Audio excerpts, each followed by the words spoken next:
এই সৈন্যবাহিনী শোনো, এই বালককে ধরো, ধরে নিয়ে গিয়ে উঁচু পাহাড়ে নিয়ে যাও, ওখান থেকে ফেলে দাও।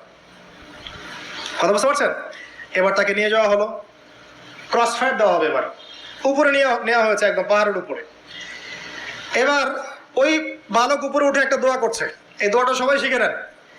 ওই বালক উপরে উঠে দোয়া করছে, আল্লাহুম্মা কফিনিহিম বিমা শি'তা, আল্লাহুম্মা কফিনিহিম বিমা শি'তা, আল্লাহুম্মা কফিনিহিম বিমা শি'তা। পাহাড় থরথর করে কাঁপা শুরু করলো এবং ওই সৈন্যবাহিনী পাহাড় থেকে পড়ে গেল। বালকের কিচ্ছু হলো না।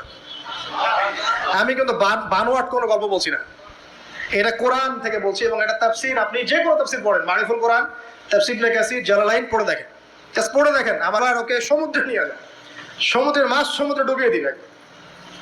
আবার সে ওখানে গিয়ে বলল, আল্লাহুম্মা কফিনিহিম বিমা শি'তা, হে আল্লাহ, অর্থ হচ্ছে হে আল্লাহ, আমার বিপক্ষে যারা আছে আপনি যা দিয়ে ইচ্ছা ওদের বিরুদ্ধে আমাকে সাহায্য করেন।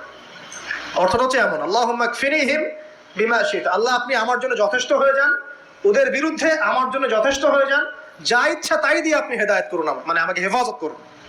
ঠিক আছে? আল্লাহুম্মা কফিনিহিম বিমা শি'তা, ছোট্ট দোয়া। এবার ওই সমুদ্র উত্তাল হওয়া শুরু করলো এবং ওরা জাহাজ থেকে পড়ে গেল। এই বাচ্চা সেফলি আবার চলে আসলো রাজদরবারে। বিশ্বাস করছেন না? চলে আসলো। এবার আসার পরে বলছে, শোনেন, আমাকে এভাবে মারতে পারবেন না, আমাকে এইভাবে মারা যাবে না, আমি আপনাদেরকে বলে দিচ্ছি কিভাবে আপনি আমাকে মারতে পারবেন।